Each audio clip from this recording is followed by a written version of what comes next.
Title: The Neighbor, the Firework, and the 36-year-old Boy. A July 4th reckoning. The gavel's sharp crack was a punctuation mark in the tense, expectant air of the television studio, a sound that promised finality. But for Wayne Holman, a man whose prized possession had been violated, the sound was merely the starting pistol for a battle over principle, respect, and the stubborn refusal of a grown man to simply own up to his mistakes. On the other side of the courtroom, standing beside his mother like a ship tethered to a very defensive and enabling dock, was Mark Anderson, a 36-year-old truck driver who still lived at home and who, on a night meant for patriotic celebration, had unleashed a cascade of fiery irresponsibility that would land them all here, under the unforgiving gaze of Judge Judy. The case seemed simple on its surface. Fireworks, a car, undeniable damage. But as the testimonies began to unravel, it became a much deeper, more suspenseful drama about accountability, the coddling of a man-child, and the blistering moment when excuses finally shatter against the anvil of truth. Wayne Holman, the plaintiff, stood with a quiet dignity that was frayed at the edges by months of frustration.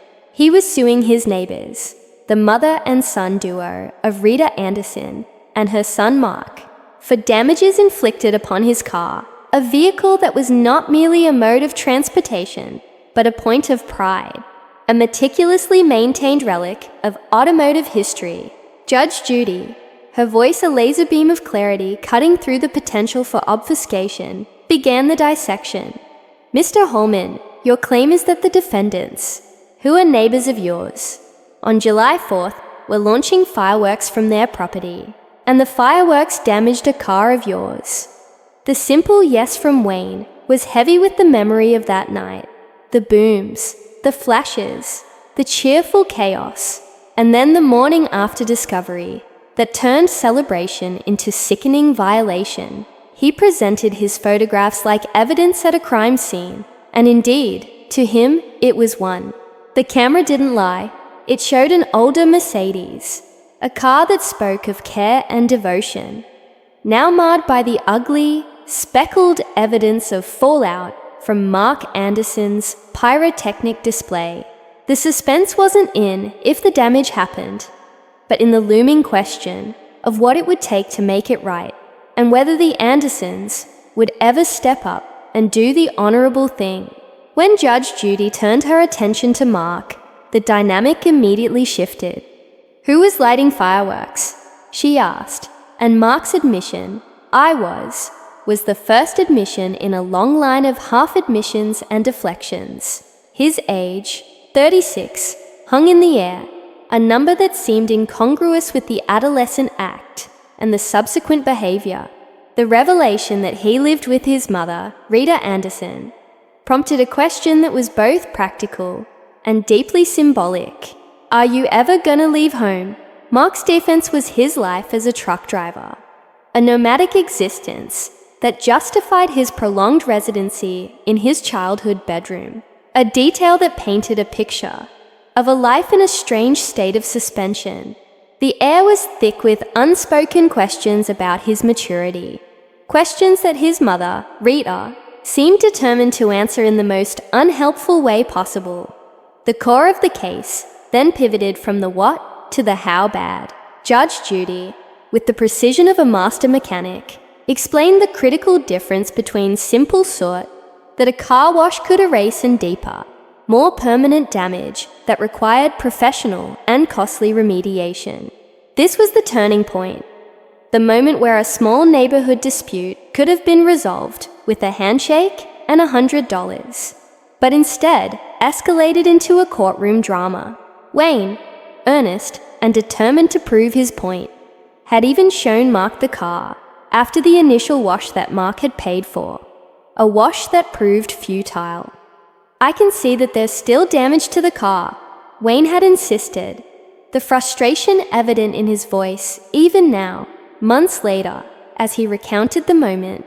The proposal from Mark was a paltry offer of maybe $100, a sum that felt like an insult to the pristine condition of the Mercedes.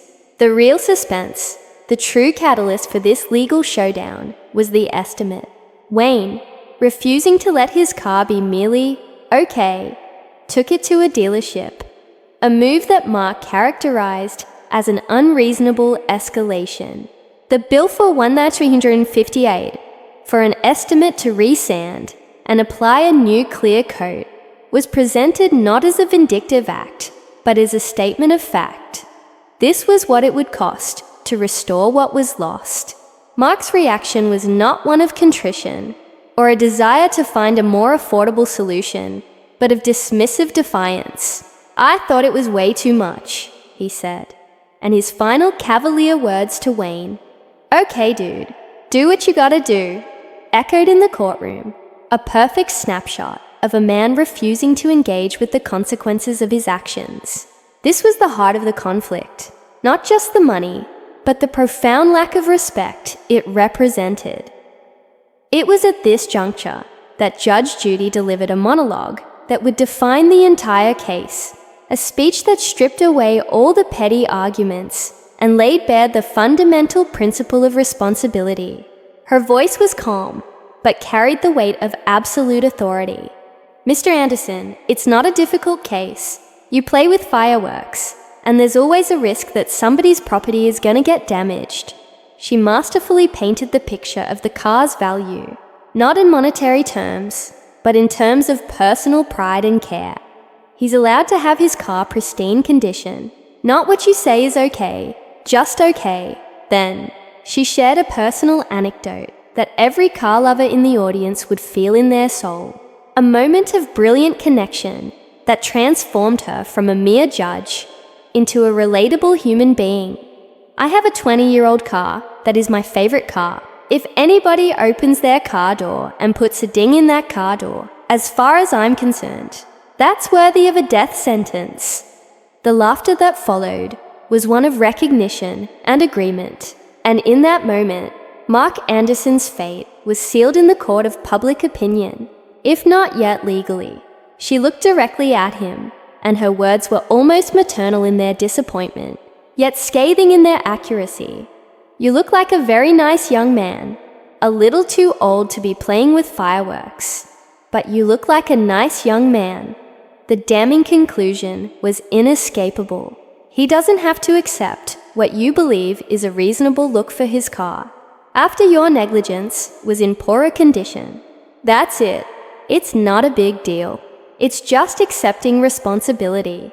Just when it seemed the case was conclusively decided, a new wave of suspense crashed over the proceedings as Rita Anderson, the mother, could no longer contain herself. She injected a desperate last-ditch defense that was meant to be a bombshell, but instead revealed the entire dysfunctional dynamic. "He doesn't even have a valid plate on his vehicle," she blurted out, her voice sharp with accusation. The implication was clear. How could Wayne Holman possibly claim damages on a car that wasn't even legally streetworthy? It was a classic tactic of deflection, an attempt to shift the blame and muddy the waters. The suspense now became whether this shocking revelation would derail Wayne's entire case and introduce reasonable doubt. But Judge Judy, with the swiftness of a hawk, dismantled this argument with a single, devastating question. "And your point is," Rita, undeterred, pressed on, suggesting Wayne should have just filed an insurance claim, a solution that ignored the fundamental issue of her son's liability. Wayne countered, explaining he had offered that very path. But it was never about the insurance. It was about the principle, about Mark taking responsibility for what he had done. The tension in the room was palpable as Judge Judy turned her formidable focus entirely onto Rita Anderson. "Why are you putting blame on anybody else but yourself? That's what I find fascinating." And then, in a moment of breathtaking audacity, Mark, perhaps emboldened by his mother's defense, offered the most ludicrous argument of all. "The firework could have came from anywhere. It didn't have to be from us." This was the final straw. the moment of supreme denial that triggered the judicial equivalent of a thunderclap. Judge Judy's response was not just a ruling, it was a psychological excavation, a brutal and brilliant diagnosis of a family system built on excuses. She connected the dots between the 36-year-old man living at home, playing with fireworks, and the mother who stood beside him, not as a guide to maturity, but as an enabler of his perpetual adolescence. Her words were laced with a truth so sharp it must have stung. That's why your 36-year-old son's still living home, because he's got you for a mother, making excuses for him. The courtroom, which had been holding its breath, erupted in a wave of laughter and recognition. She then drew a stunning contrast, one that painted a vivid picture of what true partnerships and accountability looked like. You know, a wife would not make those kind of excuses. She'd say, "What kind of stupid thing is that for you to do? Lighting off with kids around, with these embers that can land not only on a car, but maybe on a kid, on a dog, something else." That's what a wife would say. A mother would say, "Oh, maybe it was somebody else who did it. It's not his fault. He's only 36. The laughter that followed this was different. It was the sound of a universal truth being acknowledged. With the case utterly and completely dismantled, the judgment was swift and decisive. Judgment for the plaintiff in the amount of only $300. The gavel fell. "We're finished here." And they were. The case was over, but the lessons echoed far beyond the studio walls. A stark reminder that the refusal to accept responsibility is a prison of one's own making, and that sometimes the most painful damages are not to a car's clear coat, but to a person's character. Lesson for the listeners and viewers. The story of Wayne Holman and the Anderson family is a powerful cautionary tale that extends far beyond a damaged car. The core lesson is the non-negotiable necessity of personal accountability. When you make a mistake, no matter how small or unintentional, the courageous and correct path is to own it fully, apologize sincerely, and do everything in your power to make it right. Deflecting blame, making excuses, or minimizing the consequences, especially when encouraged by those who enable you, only deepens the original error and erodes trust and respect.